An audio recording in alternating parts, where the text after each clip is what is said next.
ආයිබෝවන් අදත් අපි එකතු වෙලා ඉන්නවා Teach Me Online වැඩසටහනත් එක්ක. අදත් අපි කතා කරන්න හදන අලුත් පාඩමක්. අද අපි කතා කරන්න හදන්නේ 10 ශ්‍රේණියේ ගණිතයේ 6 වෙනි පාඩම. වර්ගඵලය කියන පාඩම. ඉතින් ඔය 6 වෙනි පාඩම බලන ඔබ මෙතෙක් පෙර පාඩම් පහම බලලා ඇති කියලා අපි විශ්වාස කරනවා. අපි තමයි Teach Me Online විදියට ලංකාවට online tuition කලාව හඳුන්වා දුන්නේ. අපේ අරමුණ වෙන්නෙම ඔබේ කාලය ධනය ශ්‍රමය සියල්ල ඉතිරි කරලා ඔබේ දිබා මුලටම අධ්‍යාපනයේ අන්තර්ජාලය තුලින් ළඟටම ගෙනල්ලා තියෙනවා. ඉතින් එහි එක අරමුණක් විදියට තමයි අපි මේ වැඩසටහනත් පවත්වාගෙන යන්නේ. ඉතින් අපි මෙහිදීත් කතා කරන්න බලාපොරොත්තු වෙනවා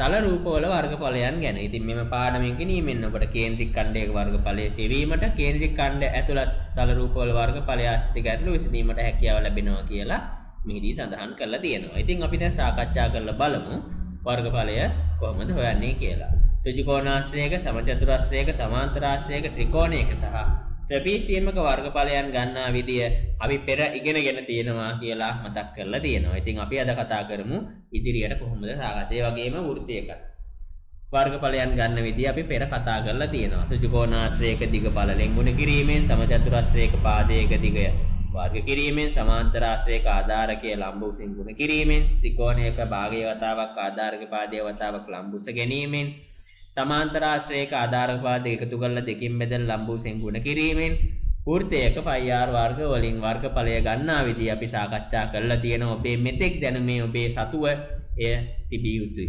දැන් අපි සාකච්ඡා කරමු ඉදිරියට අද අපිට මොනවද කතා කරන්න තියෙන්නේ කියලා.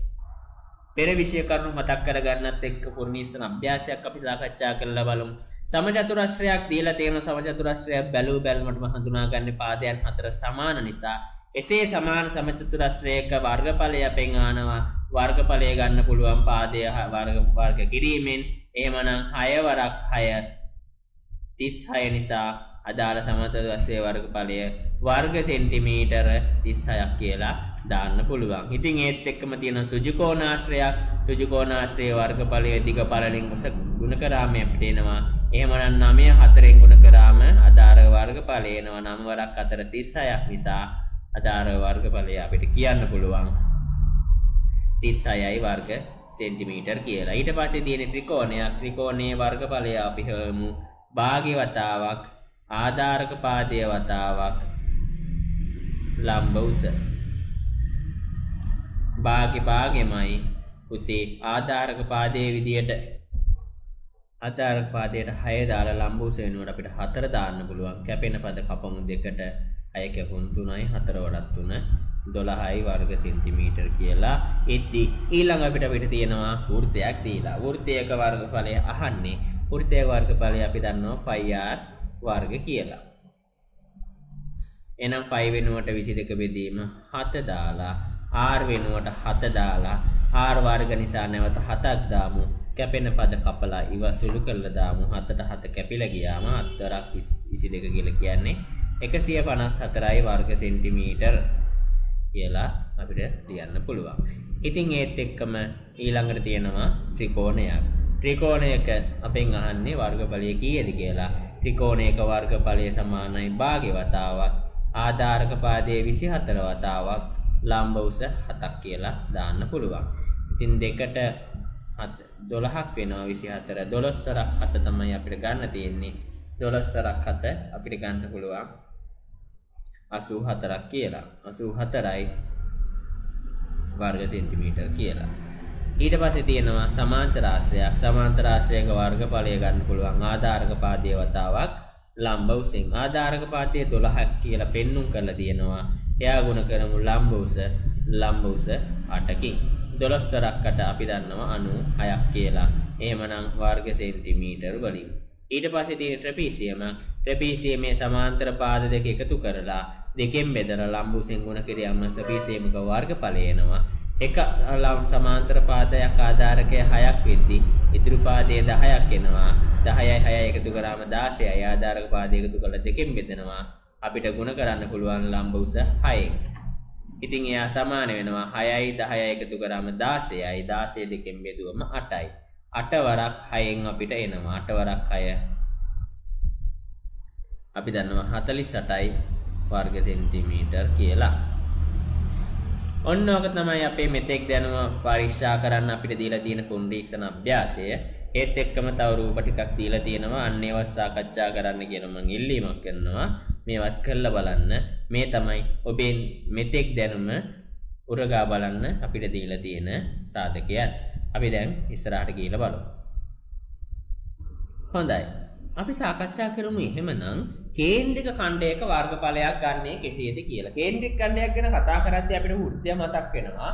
වෘත්තයකින් යම්කිසි කොටසක් තමයි කේන්ද්‍රය මත ආපාතනය කරන කෝණයක් මගින් සාධන යම්කිසි කොටසක් අපිට කේන්ද්‍රික ඛණ්ඩයක් ලෙස හඳුන්වන්න පුළුවන්. එහෙමනම් මතකයට එන පළවෙනිම දේ තමයි පුතේ වෘත්තයක පරිමාවක වර්ගඵලය කොහොමද ගත්තේ කියලා. වෘත්තයක වර්ගඵලය අපි කිව්වා 5r වර්ග කියලා.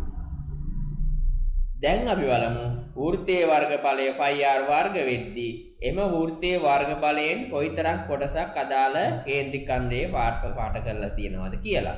5r වර්ග ගුණ කරනවා අදාළ කේන්ද්‍රික ඛණ්ඩ කොටසට. අපි දන්නවා සම්පූර්ණ වෘත්තයක මුළු කෝණය එකතුව 360ක් කියලා. එම 360න් θ ප්‍රමාණයක්නේ පෙන්눔 කරලා තියෙන්නේ. 360න් θ කියලා ගන්න පුළුවන්. එහෙමනම් වර්ගඵලය සමානයි 5r වර්ග වතාවක් 360න් θ. θ කියන කෝණය 90 වේ නම් θට 90 දානවා. θට 120 වේ නම් θට 120 දානවා. අන්න ඒව උදාහරණ සහිතව පෙන්눔 කරලා තියෙනවා මේ වගුව තුල. සම්පූර්ණ වෘත්තයක පරිමාව 5r වර්ග වෙද්දී වෘත්තයක භාගයක් වෙද්දී 360න් 180 කියලා කියන්නේ දෙකට 180ට කැපිලා ගියාම දෙකෙන් එක වෙනවා. සම්පූර්ණ වෘත්තයෙන් 4න් එකක්, සම්පූර්ණ වෘත්තයෙන් 4න් 3ක්, සම්පූර්ණ වෘත්තයෙන් 3න් එකක්. අංශක 10ක් තියෙන අවස්ථාවක 5r වර්ග වලින් 360න් 10ක් අංශක θට තියෙන අවස්ථාවක 5r වලින් අංශක 360න් θ කියලා අර මම කලින් කියපු ප්‍රකාශනය මෙන්න මේ වර්ගය තුල සත්‍ය බවට පත් කරලා තියෙනවා. ඉතින් අන්න ඕක තමයි අපිට කතා කරන්න තිබ්බේ මේ තුල. ඉතින් හොඳට මතක තියාගන්න කේන්ද්‍රික ඛණ්ඩයක වර්ගඵලයක් ගන්නවා නම් ප්‍රථමයෙන්ම අපි කරන්නේ අදාළ වෘත්තයේ වර්ගඵලයගෙන අපිට අදාළ දීලා තියෙන කෝණය 360 ප්‍රතිශතයක් ලෙස පෙන්눔 කරාම අපිට පෙන්눔 කරනවා අදාළ කෝණය සහිත කේන්ද්‍රික ඛණ්ඩයේ වර්ගඵලය කීයද කියලා. ඉතින් ඒක තමයි සිද්ධාන්තිකව අපිට කතා කරන්න තිබ්බේ. අපි අභ්‍යාස තුලින් හොඳින් තේරුම් ගන්න පුළුවන් අවස්ථාවට ඉදිරියේ සාකච්ඡා කරමු. ඉතින් ඔන්න මම දැන් කිව්වා වගේම 6 අභ්‍යාසයෙන් අපිට ලබා දීලා තියෙනවා කොහොමද කේන්ද්‍රික ඛණ්ඩයක වර්ගඵලය හොයන්නේ කියලා අපිට අභ්‍යාසයක් විදිහට දීලා තියෙනවා. 6 අභ්‍යාසයේ පළවෙනි ගාන හදමු මාත් එක්ක. මම හදන්නම් දැන් පළවෙනි ගානේ පළවෙනි කොටස. ඒකෙ මෙහෙම කියලා තියෙනවා. විස්කම්භය 14ක් වෙච්ච කේන්ද්‍රික ඛණ්ඩ කොටසක, ඒ කියන්නේ අර්ධ වෘත්තාකාර කොටසක් තියෙන්නේ. අර්ධ වෘත්තාකාර කොටසක වර්ගඵලය අපෙන් අහනවා. අපි දන්නවා මුළු පරිමාවක් වෙලා තිබ්බනම් මෙයා 5r වර්ග වෙනවා. එයාගෙන් ගුණ වෙනවා 360න් අදාළ කෝණය 180 නිසා. මම 180 දැම්මේ ඇයි කියලා කෙනෙක් කල්පනා කරනවා නම් එයාට දෙන්න උත්තරේ තමයි මෙන්න මේ කෝණය තමයි 180 කියන එක. 5 වෙනුවට 22 බෙදීම 7 දාලා r වෙනුවට 14න් භාගය වන 7 දාලා නැවතත් 7 දැම්මොත් සමානයි 180 බෙදීම 360. කැපෙන පද කපලා ඉවත් කරලා දාමු. මෙතන 180ට 1යි 360ට 180 2යි. මේ 7ට මේ 7 කැපිලා ඉවත් වෙද්දී මෙතන දෙකට මෙතන 11 2 22 11ක් බවට පත් වෙද්දී 11 වරක් 7 77යි වර්ග සෙන්ටිමීටර් කියලා අවසාන පිළිතුරක් මට පෙන්눔 කරන්න පටන් ගන්නවා. ඒත් එක්කම මට ඊළඟ රූපයෙන් තියෙනවා මුළු ත්‍රිකෝණයකින් 4න් එකක්. ඒ කියන්නේ 360න් මුළු වෘත්තයකින් 4න් එකක්. මුළු 360කින් අංශක 90ක් පෙන්눔 කරලා තියෙනවා. ඉතින් ඒ ගැන කතා කරද්දී 5r වර්ග වලින් මට ගන්න පුළුවන් කෙලින්ම 360න් 90 කියන එක 4න් එකක් කියලා තවදුරටත් සුළු කරලම. ඉතින් මම එහෙමනම් 5 වෙනුවට 22 වෙදීම 7 දාලා r වෙනුවට 14 දාලා r වර්ග නිසා නැවතත් 14ම ලියන්නම්. ගුණ කරන්නම් 4න් එකකින්.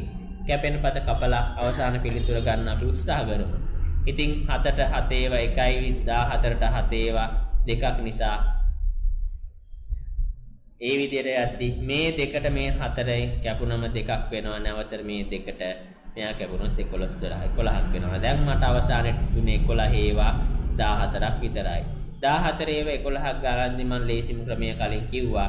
ඕනම සංඛ්‍යාවක් 11න් ගුණ කරද්දී ලේසිම ක්‍රමය තමයි 10න් ගුණ කරලා නැවතත් 11ක් එකතු කරන එක. එහෙම නැත්නම් 14ක් එකතු කරන එක. 14 11 10න් ගුණ කරාම 140ට 14ක් එකතු වුණාම 154යි. वर्ग सेंटीमीटर කියලා අවසාන පිළිතුර ලැබෙද්දී මම යන්නම් ඊළඟ ගානට. ඊළඟ ගානේ මට පෙන්눔 කරනවා අංශක 60ක කේන්ද්‍රික ඛණ්ඩයක් කෝණයක් තියෙන කේන්ද්‍රික ඛණ්ඩයක වර්ගඵලය අහලා තියෙන්නේ. මුළු වෘත්තයක් වුණා නම් ඒ වර්ගඵලය πr වර්ග වෙද්දී එයාගෙන් අංශක 360න් 60ක් තමයි මගෙන් බලාපොරොත්තු වෙලා තියෙන්නේ. මං ආදේශ කරන්නම් π වෙනුවට 22 බෙදීම 7 දාලා r වෙනුවට 21 දාලා නැවත r වර්ග නිසා 21 නැවතත් ගුණ කරන්නම් r වර්ගය මම සම්තිස් පෙන්눔 කරන විදියට. එහෙනම් 22 බෙදීම 7 වතාවක් 21 වතාවක් 21. මම ගුණ කරන්නම් නැවත 360න් 60. කපන පද කපලම ඉවත් කරන නිසා මං 6න් 1 කියලා පහසුවෙන්ම දාන්නම්. තවත් මගේ පහසු සුළු කිරීම පහසුව සඳහා. කැපෙන පද කපනවා නම් 7ට 7 ඒව 1යි 21ට 7 ඒවා 3ක් ඉතුරු වෙද්දි මේ 3ට 1යි 6ට 2ක් ඉතුරු වෙද්දි 22ට 1යි මෙතන 11ක් වෙද්දී උඩ ඉතුරු වෙනවා 11 වරක් 21ක් යට ඉතුරුනේ එක විතරමයි. එහෙනම් 21 11න් ගුණ කරාම 210ට බිඳුවක් සමාන 21කට බිඳුවක් දෙමම 210ක් බවට පත් වුණා. ඒ 10න් ගුණ කරා. නැවතත් මම 21ක් එකතු කරන්නම් 210ට 21ක් එකතු වුණාම 231ක් බවට පත් වුණා වර්ග සෙන්ටිමීටර වලින්. වර්ග සෙන්ටිමීටර දාන්න හේතුව තමයි वर्गඵලයක් එන්නේ वर्ग सेंटीमीटर वर्ग मीटर යන්න එහෙම නිසා ඒකක අතර පරිවර්තනයන් අපි ඉස්සරහට කතා කරමු. දැනට මේ විදිහට සාකච්ඡා කරගෙන යමු. දැන් ඊළඟට කියනවා ටිකක් වෙනස් විදිහේ රූපයක්. හැබැයි සිද්ධාන්තය එකයි. ඒකෙත් අපෙන් අහන්නේ වර්ගඵලයම තමයි. ඔය මුළු වෘත්තයක් වෙලා තිබ්බනම් වර්ගඵලය πr වර්ග වෙද්දී එම වර්ගඵලයෙන් 360න් අදාළ කෝණයක් විදිහට මට පෙන්눔 කරන්නේ 280ක් විතරයි.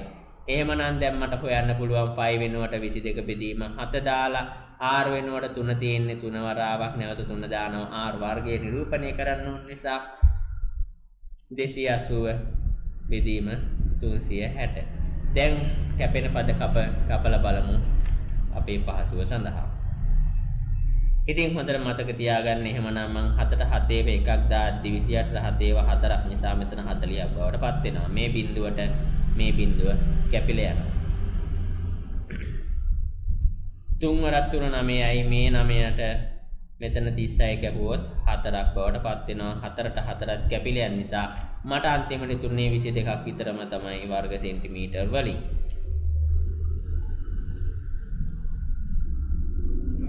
පහතදී ඇති එක් එක් කේන්ද්‍රික ඛණ්ඩවල වර්ගඵල පිළිවෙලින් 77 සහ 462යි වර්ග සෙන්ටිමීටර් නම් එක් එක් කේන්ද්‍රික ඛණ්ඩයේ කේන්ද්‍රික කෝණය සොයන්න කියලා තියෙනවා. පළවෙනි එක මට පෙන්눔 කරලා තියෙනවා. කේන්ද්‍රික කෝණය තමයි මගෙන් අහන්නේ. එයා මට කේන්ද්‍රික වර්ගඵලය 77ක් නම් ඒ වර්ගඵලය 77 ආවේ මුළු වෘත්තයක වර්ගඵලය වන πr වර්ග වලින් අදාළ 360න් ඔය කේන්ද්‍රික කෝණය බෙදුවට පස්සේ කේන්ද්‍රික කෝණය 360න් බෙදුවට පස්සේ එහෙනම් 77 වෙනුවට 77 මේ එද්දි π වෙනුවට 22 බෙදීම 7 එද්දි r වෙනුවට මට ඔය දීලා තියෙන 10.5 දෙන්නේ 10.5 වෙනුවට මට ලේසි 21 බෙදීම 2 කියලා දැම්ම නම් මොකද 21 දෙකෙන් බෙදුවම 10.5ම තමයි. මොකද කැපෙන පද දශම වලින් තියාගන්න එක අපහසු නිසා මම 21 බෙදීම 2 කියලා එයා එහෙම්ම දාගත්තා. එතකොට 21 බෙදීම 2 වතාවක් 21 බෙදීම 2 වතාවක් තීටා මේ බෙදීම 360 තමයි දැන් අපෙන් තියෙන්නේ. අපෙන් බලාපොරොත්තු වෙන්නේ තීටා කීයද කියලා මම කොළ බෑනක් අරගෙන මේ විදිහට කපලා බලන්න කැපෙන පද ඉවත් කරලා දාන්න. 7ට 7 ඒව 1යි 21ට 7 ඒව 3ක් බවට පත් වෙද්දී තවත් කැපෙන පද තියෙනවාද කියලා බලමු අපි. 2ට 2 ඒව 1යි 22ට 2 ඒව 11යි. තවත් කැපෙනවාද කියලා බලමු අපි. මෙතන 7න් කැපුවොත් මෙයා 11ක් වෙනවා. මෙයා 7න් කැපුවොත් මෙයා 3ක් වෙනවා. මේ 11ට මේ 11 කැපිලිවත් වෙලා යනවා. මේ 3 වරක් 3 9යි. මේ 9 මේ 36ට කැපුවොත් 4යි. ඉතින් මෙතන ඉතුරුනේ 1 සමානයි. මෙතන ඉතුරුනේ උඩ ඉතුරුනේ t විතරමයි. යටින් ඉතුරුනේ 40 විතරයි. එහෙනම් t ට සමානයි අංශක 40යි. දැන් තේරෙනවා ඇති මොකක්ද මේ අපෙන් අහලා තියෙන සීමාව කියලා. කේන්ද්‍රික ඛණ්ඩයක වර්ගඵලය මුළු වෘත්තයේ වර්ගඵලයෙන් අදාළ කෝණය 360 දරන අනුපාතයෙන් ගුණ කරාම අපිට වර්ගඵලය ගන්න පුළුවන් කියලා දැන් පුංචි දුවා පුතාලට ඔයගලන්ට තේරෙනවා ඇති. අපි ඉස්සරහට తీර සාකච්ඡා කරමු මොනවද අපිට මේ තවදුරටත් අපි අධ්‍යාපන දෙපාර්තමේන්තුවෙන් අපේ සීමාව තුළ අපිට දීලා තියෙන්නේ කියලා. අපි දැන් එමු 6.2 අභ්‍යාස සාකච්ඡා කරන්නේ. ඒත් වර්ගඵලයේ සම්බන්ධවම තමයි කතා කරලා තියෙන්නේ. හැබැයි සංයුක්ත රූපයන් ගැන දැන් කතා කරනවා. කලින් වෘත්තයක් ගැන විතරක් කතා කරා. එහෙම නැත්නම් වෘත්තයක කේන්ද්‍රික ඛණ්ඩයක් කොටසක් විතරක් ගැන කතා කරාදී දැන් සම්පූර්ණ වෘත්තයක් ගැන කතා කරන්න තමයි අපිට තියෙන්නේ. පහත රූපයේ දැක්වෙන්නේ සමචතුරස්‍රයකට ආර්ධ වෘත්තාකාර කොටස් දෙක සම්බන්ධ කර සාදාගත් සංයුක්ත තල රූපයකි. පහත දැක්වෙන දැස් හොයන්නේ කියලා අපිට කියනවා. සමචතුරස්‍රාකාර කොටසක් පෙන්නනවා. ඒ වගේම අර්ධ වෘත්තාකාර කොටස් දෙකක් පෙන්වනවා. සමචතුරස්‍රයේ වර්ගඵලය මගෙන් ඉස්සෙල්ලාම අහනවා. මම එහෙම නිසා සමචතුරස්‍රයේ වර්ගඵලය ගන්නම් 14. ගුණ කිරීම 14 මගින් මොකද සමචතුරස්‍රයක වර්ගඵලය කියලා කියන්නේ පාදයක් වර්ග කිරීමෙන් ලැබෙන අගය. 14න් ගුණ කරාට පස්සේ මට එනවා 196ක්. 196ක් එනවා. ඊට පස්සේ අර්ධ වෘත්තාකාර කොටසේ අරය අහනවා. අර්ධ වෘත්තාකාර කොටසේ අරය කියලා අහන්නේ මේ විස්කම්භය අපිට දීලා තියෙනවා 14ක් කියලා. එහෙනම් අරය කියලා කියන්නේ යාගෙන් භාගයයිනේ. එහෙනම් අරය 7ක් කියලා ලියන්න පුළුවන්. අර්ධ වෘත්තාකාර කොටස් දෙකේ සම්පූර්ණ වර්ගඵලය. ඒ කියන්නේ අර්ධ වෘත්තාකාර කොටස් දෙක එකතු කරාට පස්සේ සම්පූර්ණ වෘත්තයක් එනවා නේද? ඒ නිසා මට පහසුවෙන්ම කියන්න පුළුවන් සම්පූර්ණ වෘත්තයේ වර්ගඵලය πr වර්ග නිසා මම එයාටම ආදේශ කරන්නම් πr වර්ග කියලා. π වෙනුවට 22 බෙදීම 7 ආදේශ කරලා r වෙනුවට මම දැන් හොයාගත්ත 7 ආදේශ කරලා r වර්ග තියෙන නිසා නැවසත් 7ක් දාන්න. කැපෙන පද 7ට 7 ඉවත් වෙලා ගියාට පස්සේ 22 7න් ගුණ කරාම 154යි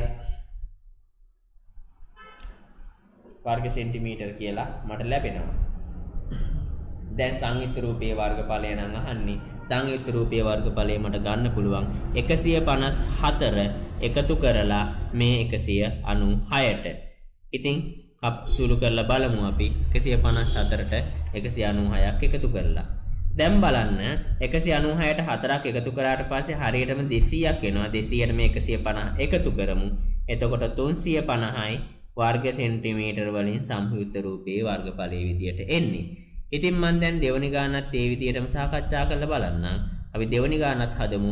හොඳින් ඕගලන්ට මේ අභ්‍යාසයන් තේරුම් ගැනීම වෙනුවෙන්. එයා කියනවා මෙහෙම කතාවක්.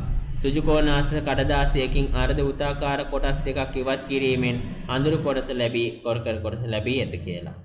සුජුකෝණාත්‍ර කොටසකින් අර්ධ වෘත්තාකාර කොටස් දෙකක් අයින් කරලා ඔන්න ඔය ලැබිච්ච රූපේ ලැබිලා තියෙනවා. සුජුකෝණාශ්‍රාකාර කොටසේ වර්ගඵලය අහනවා. ඒ කියන්නේ සම්පූර්ණ සුජුකෝණාශ්‍රයේ වර්ගඵලය අහනවා. වර්ගඵලයේ දිග පළලෙන් ගුණ කරාම අපිට ගන්න පුළුවන් කියලා අපි දැන් කීප වතාවක්ම සාකච්ඡා කරා. එහෙමනම් සුජුකෝණාශ්‍රාකාර කොටසේ වර්ගඵලය සමානයි 25 ගුණ කිරීම 7යි. 25 8ෙන් ගුණ කරොත් නම් 200යි. 7ෙන් ගුණ කරොත් එහෙනම් 175යි නේද? අන්න ඒ වගේ ගණිත ක්‍රම පහසුවෙන්ම මනසේ ලියා ගන්න. ඒව මනසේ බලපදියම් වෙන්න ඔබේ ගණන් හැදීමේ වේගය තවදුරටත් වැඩි වෙනවා. ඉතින් අපෙන් අහනවා අර්ධ වෘත්තාකාර කොටස් දෙකේ සම්පූර්ණ වර්ගඵලය කීයද කියලා. අර්ධ වෘත්තාකාර කොටස් දෙක එකතු කරාට පස්සේ සම්පූර්ණ වෘත්තයක් හැදෙනවා. එහෙනම් සම්පූර්ණ වෘත්තයක වර්ගඵලය හොයාගත්තා නම් මම තවදුරටත් පහසුයි නේද? සම්පූර්ණ වෘත්තයක වර්ගඵලය මම ගන්න පුළුවන් πr වර්ග වලින්. එහෙමනම් π වෙනුවට 22 බෙදීම 7 දාලා r වෙනුවට r හොයද්දි r 7 නැති විස්කම්භයක් නම් දීලා තියෙන විස්කම්භය දෙකෙන් බෙදුවම අරේ නිසා 7 දෙකෙන් බෙදලා නැවතත් ගුණ කරනවා 7 බෙදීම දෙකෙන්. ඒ කියන්නේ 5 වෙනුවට 22 බෙදීම 7 දාලා 7 බෙදීම 2යි 7 බෙදීම 2යි ගත්තට පස්සේ මට අදාළ වෘත්තයේ කොටස් දෙකේ සම්පූර්ණ වර්ගඵලය ගන්න පුළුවන්. මේ භාග කොටස් දෙක සම්පූර්ණ වෘත්තයක් නිරූපණය නිසා මට මෙයා හදන්න පුළුවන් 22 බෙදීම 7 වතාවක් 7 බෙදීම 2 වතාවක් 7 බෙදීම 2 කියලා. මේ 7 කැපිලා හොසි වෙලා යද්දී මේ දෙකකට මෙයා 11ක් බවට පත් වෙද්දී මට උදේ ඉතුරු වෙන්නේ 11 වරක් 7 හරියටම 77යි බෙදීම 2 කියලා. එහෙමනම් අඳුරු කොටසේ සම්පූර්ණ වර්ගඵලය අහනවා. එහෙමනම් මම 175යි අඩු කරනවා. 175න් අඩු කරනවා. 77 බෙදීම 2ක්. 175න් 77 බෙදීම 2ක් අඩු කරද්දී මම පොදු හරයේ විදියට 7ක් ගන්නම්. පොදු හරයේ විදියට සමාන 2ක් ගන්නම්. 175 දෙකෙන් ගුණ කරාට පස්සේ මම දන්නවා 350යි කියලා. 350න් 77ක් අඩු කරනවා. දෙකෙන් බෙදමු 350න් 70ක් 77ක් අඩු කරනකොට අපි 50ක් අඩු කරමු 300යි. තව 20ක් අඩු කරමු 280යි. 7ක් අඩු කරමු 273යි බෙදීම 2යි. ඉතින් ඔන්න ඔය විදියට තමයි අපි පිළිතුර ගත්තේ. තුන්වෙනි ගානත් අපි සාකච්ඡා කරමු.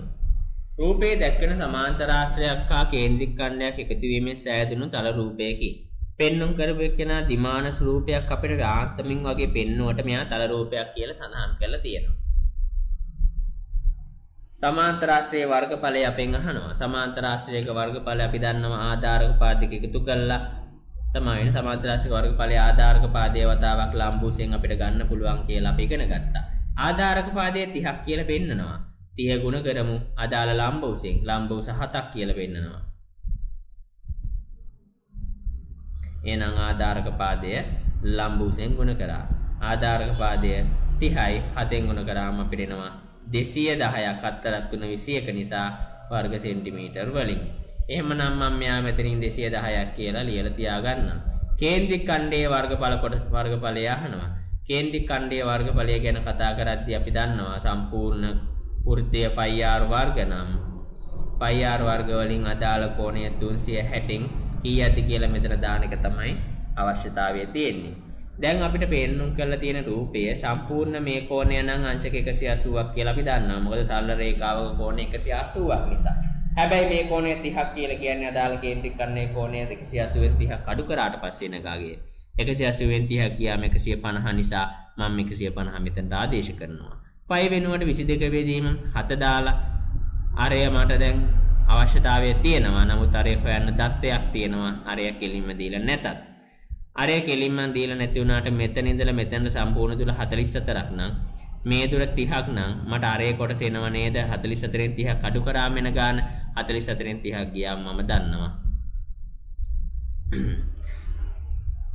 14යි කියලා. එහෙනම් මම අරය වෙනුවට 14ක් දානවා. වර්ග නිසා නැවතත් 14ක් දාන්න වෙනවා මට. ගුණ කිරීම 15 බෙදීම 36 කියලා දාන්නම් බිඳුවට බිඳුව අහෝසි කරලම. කැපෙනවද කපලා සුළු කරලා බලමු. 7ට 7 1යි 14ට 7 2යි.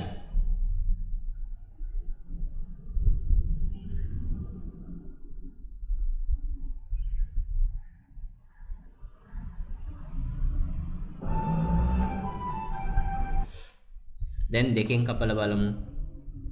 2ට 2 1යි 36ට 2 18යි කියලා අපි දන්නවා. තවත් කපන්න පුළුවන් කියලා පෙන්눔 කරනවා. තවත් කපනවා නම් මම 3ෙන් කපන්නම්. 15 3ෙන් බෙදුවම 5ක් බවට පත් වෙනවා. 18 3ෙන් බෙදුවම 6ක් බවට පත් වෙනවා. මම තවත් අඩු කරන්නම්. 6ට 2 3යි. ඒ වගේම 22ට 2 11යි. තවත් කැපෙන්නේ නැති විදියයි මට පෙන්눔 කරන්නේ. එහෙමනම් 11 ගුණ කිරීම 14 ගුණ කිරීම 5 උඩ ඉතුරු වෙද්දී යට 3ක් ඉතුරු වෙනවා. දැන් අපි පද ටික සුළු කරලා ගුණ කරලා බලමු. 14 11 ගුණ කිරීම 5.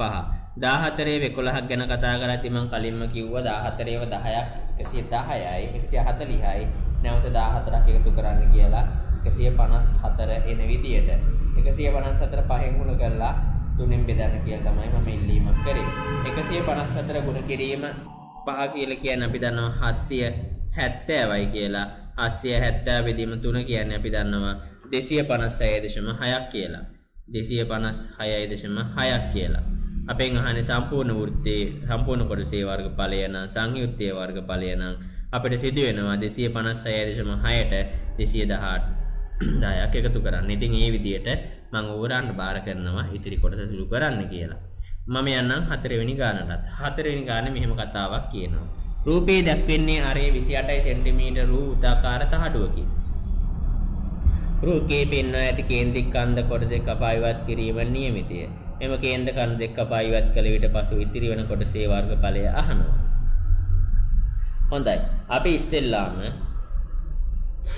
සම්පූර්ණ වෘත්තීය වර්ගඵලය හොයලා බලමු. සම්පූර්ණ වෘත්තීය වර්ගඵලය මට කියන්න පුළුවන් 5r වර්ග වලින් 5 වෙනුවට 22 බෙදීම 7 දාලා r වෙනුවට මට දීලා තියෙන මේ r 28යිනේ. 28 වර්ග දාන්නම් 28 වතාවක් 28 කියන එක. එහෙමනම් 7ට 7 ඒවා 1යි 28ට 7 ඒවා 4යි කියලා අපි දන්නවා. එහෙනම් 22 ගුණ කිරීම 4 ගුණ කිරීම 28. පිළිතුරු විදියට මට එනවා 2464ක්. එහෙනම් මම මෙයා මෙතන ලියා ගන්නම් 2464ක්. අදාළ කේන්ද්‍රික ඛණ්ඩ කොටස් දෙකේ වර්ගඵලයන් අපි වෙන වෙනම බලමු. කේන්ද්‍රික ඛණ්ඩ කොටස් දෙකේ වර්ගඵලයන් ගැන කතා කරද්දී එක්කෙනෙක් ඉන්නවා 5r වර්ග වලින් අදාළ 360 කෝණයෙන් අදාළ කෝණය අංශක 30යි. 5 වෙනුවට 22 බෙදීම 7 දාලා r වෙනුවට ඔය දීලා තියෙන 14 දාලා 360න් 30ක් දාලා බලමු. දැන් අපි කැපෙන පද කපලා සුළු කරලා බලමු. බිඳුවට බිඳුව කැපිලා ගියාට පස්සේ 3ට 1යි 36ට 12ක් බවට පත් වෙද්දී 7ට 1යි 14ට 7 ඒවා 2ක් බවට පත් වෙද්දී 2ට 1යි 12ට 6ක් බවට පත් වෙද්දී 11ට බෙදීම 3ක් බවට පත් වෙනවා. එහෙනම් මෙයා සමානයි 11 බෙදීම 3යි. එහෙනම් මෙයා 11 බෙදීම 3යි. මේ කේන්ද්‍රික ඛණ්ඩ කොටසෙත් වර්ගඵලය අපි අරන් බලමු. එයත් එහෙමයි 5r වර්ග වලින් අදාළ කෝණය 360න් 150 කියලා පෙන්눔 කරලා තියෙනවා. බිඳුවට බිඳුව කැපිලා යනවා. 22 බෙදීම 7යි, අරය 14යි, ගුණ කිරීම 14යි, ගුණ කිරීම 15 බෙදීම 36 කියලා දැන් මට අවසානයේ පෙන්눔 කරනවා. කැපෙන පද කපලා බලමු. 7ට 7 1යි 14ට 7 2ක් වෙද්දී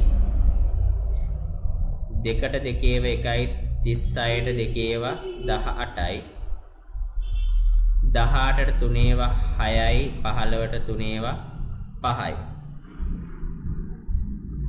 6ට 2 3යි 22 තමයි 14 දෙකෙන් බෙදුවම 7යි.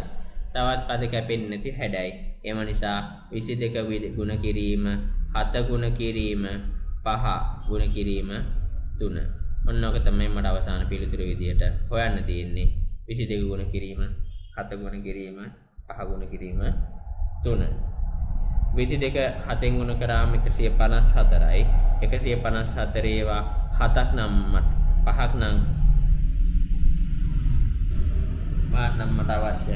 මට යාලියන් පුළුවන් 770 කියලා. 770 බෙදීම 3යි. ඒ මං හොයාගත්තේ එයා සමාන වෙනවා 256.6ක්. එහෙනම් මේ කොටස 256.6යි. මුළු වෘත්තය කොටසෙන් මෙන්න මේ කොටස් දෙක අඩු කරලා බලන්න ඔබට අදාළ කොටසේ වර්ගඵලය ලැබේවි. අපි ඉදිරියට තවත් සාකච්ඡා කරගෙන යමු. කුඩා හා විශාල කේන්ද්‍රික ඛණ්ඩ දෙකෙහි වර්ගඵල අතර අනුපාතය 1:3 බව පෙන්වන රූපයක් දීලා කුඩා එකේ සහ පොඩි එකේ වර්ගඵල අතර අනුපාතය 1:3 බව පෙන්වන්න කියලා. මම අනුපාතය අරගෙනම හදාගෙන යන්න. විශාල වෘත්තයේ වර්ගඵලය සමානයි 5r වර්ග වලින් අදාළ කෝණය 360න් මුළු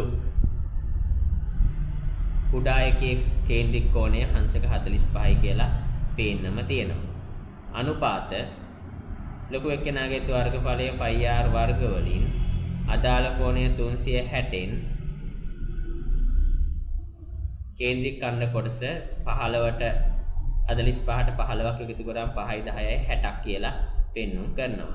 ඉතින් දැන් අපි බලමු තවදුරටත් සුළු කරලා කොහොමද සුළු වෙන්නේ කියලා. 5r වර්ග වලට 5r වර්ග කපන්න යන්න එපා. මොකද මෙහි r දෙන්න අසමාන නිසා. නමුත් 5ට 5 කපලා ඉවත් කරන්න පුළුවන්. මෙහි r වෙනුවට තියෙන්නේ විශාල කොටසේ r සමාන. කුඩා කොටසේ r වෙනුවට තියෙන්නේ 21කින් 7ක් ගියාට පස්සේ එන අගේ වන 14 වර්ගය. 14 වතාවක් 14 ගුණ කිරීම 45ට 360 කැපුවට පස්සේ 1/8ක් කියලා අපිට ඉතිරි වෙනවා. මෙයා r වර්ග වෙනුවට විශාල වෘත්තයේ r වෙනුවට තියෙන 21 ගුණ කිරීම 21 ගුණ කිරීම 360ට 6න් එකක් බවට පත් වෙනවා. දැන් මේ දෙන්නගේ අතර අනුපාතයන් තවදුරටත් සරලම ආකාරයෙන් අපි ලියලා බලමු කැපෙන පද කපල ඉවත් කරලා. ඉතින් මේ බලන්න. 7න් බැලුවොත් 14ට 7ව 2යි මෙතනත් 2යි මෙතන 3යි මෙතන 3යි. 2න් බැලුවොත් මෙතන 4යි මෙතන 3යි. එහෙමනම් මේ 4ට මේ 4 කැපිලා යද්දි මෙතන එකක් වෙද්දී මේ 3ට මේ 3 කැපිලා යද්දි ඉතුරුනේ 3ක් විතරයි. 1:3 අනුපාතයට තමයි ඉතිරුනේ. ඉතින් එහෙනම් පෙන්නවා කුඩා හා විශාල එකේ කේන්ද්‍රික ඛණ්ඩ වර්ගඵල අතර අනුපාතය 1:3ක් කියලා. 6 වෙනි ගාණයෙන් මෙහෙම කියනවා. රූපයේ දී ඇති මිනුම් අණුව අඳුරු නොකළ කොටසේ කේන්ද්‍රික ඛණ්ඩයේ වර්ගඵලය අඳුරු කළ කොටසේ කේන්ද්‍රික වර්ගඵලයේ වර්ගයෙන් 7 ගුණයක් බව පෙන්වන්න කියලා. හරි. රූපයේ දී ඇති මිනුම් අණුව අඳුරු කළ නොකළ කොටසේ කේන්ද්‍රික ඛණ්ඩයේ වර්ගඵලය අඳුරු කළ කොටසේ වර්ගඵලයෙන් 7 ගුණයක් බව පෙන්වන්න කියලා. එහෙමනම් මම උඩට ගන්නම් භාගයක් විදියට දාලා උඩට ගන්නම් අඳුරු කළ කොටසේ වර්ගඵලය යට ගන්නම් අඳුරු උඩට ගන්නම් අඳුරු නොකළ කොටසේ වර්ගඵලය යට ගන්නම් අඳුරු කළ කොටසේ වර්ගඵලය බෙදලාවට පස්සේ මට පිළිතුර 7ක් එනවා නම් මම දැන් එය පෙන්වලා ඉවරයි කියලා මට විශ්වාසයි. එහෙමනම් 5r වර්ග වතාවක් අදාළ කෝණය 360න් 90ක් කියලා පෙන්눔 කරද්දී පොඩි එක්කෙනා 5r වර්ග වතාවක් අදාළ කෝණය 360න් 180ක් කියලා පෙන්눔 කරනවා. 5ට 5 කැපිලා යමු. ඒ වගේම r වර්ග විශාල එක්කෙනාගේ r විශාල එක්කෙනාගේ r කියන්නේ 7යි 7යි 14යි 14 ගුණ කිරීම 14 ගුණ කිරීම 360ට 90 කියලා කියන්නේ ආයි නැවත 4න් 1යි. පොඩි එක්කෙනාගේ වර්ගඵලය කියලා කියන්නේ 7 බෙදීම 2යි. තමයි පරිමාණය r කියලා කියන්නේ 7 බෙදීම 2යි. නැවත 7 බෙදීම 2යි ගුණ කිරීම 180 බෙදීම 360 කියන්නේ 2න් 1යි. ආයි කැපෙන පද කපලා ඉවත් කරලා බලමු. කැපෙන පද කපලා ඉවත් කරලා බැලුවට පස්සේ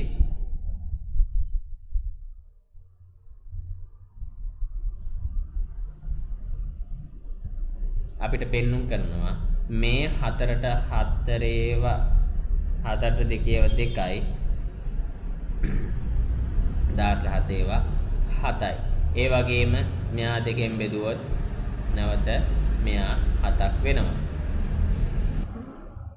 එතකොට උඩට එන්නේ 4ක් 7 49යි. යට කොටස එනවා 4ක් 7 49 බෙදීම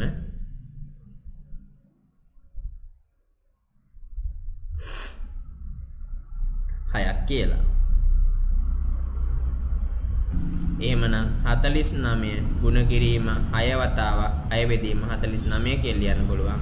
49ට 49 කැපුණාම 6ක් බවට පත් වෙනවා. එහෙමනම් එයා බෙදුවම 6 ගුණයක් වෙනවා.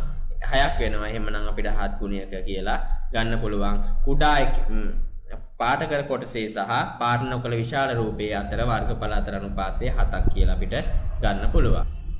ඉතින් ඔන්න ඔක තමයි අපිට වර්ගඵල යටතේ කතා කරන්න ඕනුනේ. අපි ඉස්සෙල්ලාම කරගත්තේ 10 ශ්‍රේණියටදී මෙතෙක් මීට පෙර සාකච්ඡා කර මතක් කරපු දැනුම නැවත මතක් කරගත්තා. ඒ නිසා අපිට පුළුවන් වුණා ත්‍රිකෝණයක ඝනකයක සමාන ත්‍රිකෝණයක සමචතුරස්‍රයක ඝනකාභයක ත්‍රිපිසියමක සමාන්තරාශ්‍රයක වර්ගඵලයන් ගන්න විදිය මතක් කරගන්න. ඒත් එක්කම දැන් අපිට පුළුවන් වුණා කේන්ද්‍රික ඛණ්ඩයක වර්ගඵලය ගන්න විදිය මතක් කරගන්න සහ සංයුක්ත රූපයන්ගේ වර්ගඵලයන් ගන්න විදිය සාකච්ඡා කරන්න. ඒ වගේම සංයුක්ත රූපයක් වුණත් අඳුරු කර කොටසක් තියෙනවා නම් එම කොටසේ රූපයේ වර්ගඵලය විතරක් ගන්න පුළුවන් විදියට අපි හුඟක් දේවල් සාකච්ඡා කරා. සාරාංශගත කරනවා නම් අපිට කියලම තියෙනවා අරය r හා කේන්ද්‍රයේ කෝණයේ θ වන කේන්ද්‍රික ඛණ්ඩයක වර්ගඵලය πr වර්ගවතාවක් 360න් θ කියලා. පහත දැක්වෙන එක් කේන්ද්‍ර ඛණ්ඩ වලින් සෑදී ඇති එක් රූපයේ අඳුරු කරගත් කොටසේ වර්ගඵලය මගින් අහනවා. මම පළවෙනි ගාන ඕගොල්ලන් වෙනුවෙන් සාකච්ඡා කරලා පෙන්නන්නම්. මගෙන් අහන්නේ මේ අඳුරු කර කොටසේ වර්ගඵලය නම් මම ඉස්සෙල්ලාම මේ කේන්ද්‍රික ඛණ්ඩ කොටසේ වර්ගඵලය හොයාගන්නවා. කේන්ද්‍රික ඛණ්ඩ කොටසේ වර්ගඵලය πr වර්ගවතාවක් අදාළ කේන්ද්‍රික ඛණ්ඩය මට පෙන්눔 කරලා තියෙනවා. මුළු කෝණය 360න් 90ක් කියලා. πr වර්ගවතාවක් π කියන්නේ 22 විදීම 7යි. r කියලා කියන්නේ මට 7ක් කියලා දීලා තියෙනවා. වතාවක් 7 360න් 90ක් කියලා කියන්නේ 4න් 1යි. මේ 7ට මේ 7 කැපිලා අහෝසි වෙද්දි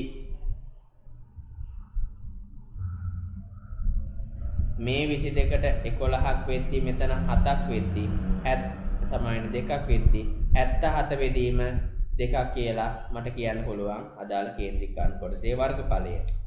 එතකොට 77 බෙදීම 2යි. එයාගෙන් අඩු කරුම් මෙන්න මේ ත්‍රිකෝණ කෑල්ල. එතකොට මට පුළුවන් අඳුරු කර කොටසේ වර්ගඵලය හොයන්න. ත්‍රිකෝණ කෑල්ලේ වර්ගඵලය ගැන කතා කරද්දී ත්‍රිකෝණක වර්ගඵලය භාග්‍යවතාවක් ආධාරක පදයේ 7 වතාවක් ලම්බෝස ගන්න පුළුවන්.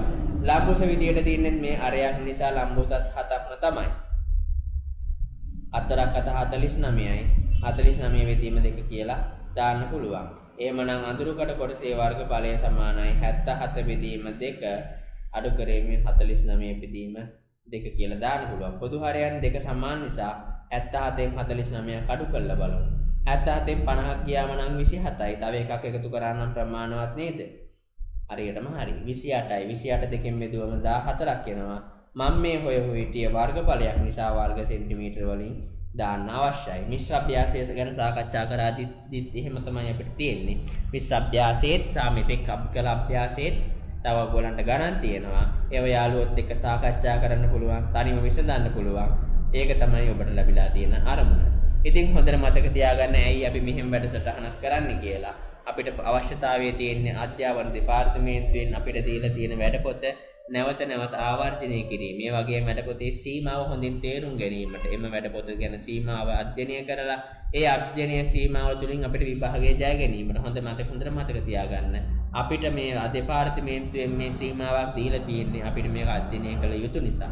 ඒ නිසා තමයි අපි මෙහෙම මේ පාඩම් සාරාංශගත කරණයකුත් එක්ක විෂය අභ්‍යාසයන් සාකච්ඡා කරන්නේ. දැන් ඔබට පේනවා ඇති මම වර්ගඵලය ගැන කතා කරද්දී ඊට පෙර වයසයන් වලදී පවා වර්ගඵලය ගැන අපිට මොනවද සාකච්ඡා කරන්න තිබ්බේ කියලා පෙළ පොතේ මුල්ම පිටුවේ අපිට පෙන්눔 කරලා තියෙනවා. ඒවා නැවත නැවතත් මතක් කිරීම සඳහා අපිට කොන්ඩිෂන් අභ්‍යාසයක් පෙන්눔 කරලා තියෙනවා. මතක ඇති කොන්ඩිෂන් අභ්‍යාසය පවා සාකච්ඡා කරා. ඒ කොන්ඩිෂන් අභ්‍යාසයත් ඒ වගේම කේන්ද්‍රික ඛණ්ඩ කොටසට ආවට පස්සේ කේන්ද්‍රික ඛණ්ඩයක වර්ගඵලය ගත්ත කොටසේ ගැන අභ්‍යාසත් මේ දැන් මේ මිශ්‍ර අභ්‍යාසය දක්වා ආපු ඒවලත් අභ්‍යාසයන් තනියම කරා කියලා මම විශ්වාස කරනවා. ඉතින් මේ වගේ ඉදිරි ගණන් වලත් අඳුරු කොට කොටසක වර්ගඵලයක් අහනවා නම් සම්පූර්ණ වෘත්තය සහ සම්පූර්ණ රූපය සහ අපි දන්න කොටස් වල වර්ගඵලයන් එකතු කරගෙන නොදන්න කොටසක වර්ගඵලයක් හොයන්න පුළුවන් කියලා දැන් හොදාකාරම තේරුම් අරන් ඇති. අපිට මෙහිදී විශේෂයෙන් කතා කරන්න තිබ්බ පාඩම තමයි කේන්ද්‍රික කෝණ කොටසක වර්ගඵලය ගැන. මුළු වෘත්තයක වර්ගඵලය πr වර්ග වෙනවා නම් අදාළ කොටස θ වෙනවා නම් πr වර්ග වලින් 360 θ විදියට අපිට ආධාර වර්ගඵලය ආවා කියලා ඕගොල්ලන් දැක්කේ. ඉතින් මේ විදියට තවත් ඕගොල්ලන්ට මම විශ්වාස කරනවා ඉදිරියටත් ගණන් හදයි කියලා. අපි තවත් වීඩියෝ එකක් සමගින් නැවතත් දවසක හමු වෙන බලාපොරොත්තු වෙන අදට අපි සමුගන්නයි සූදානම. අද අපි කතා කරේ 10 ශ්‍රේණිය 6 වෙනි පාඩම වර්ගඵලය කියන පාඩම. ඉතිරි පාඩම් තුලින් අපි හමු වෙමු. එතෙක් ඔබට සුබ දවසක්.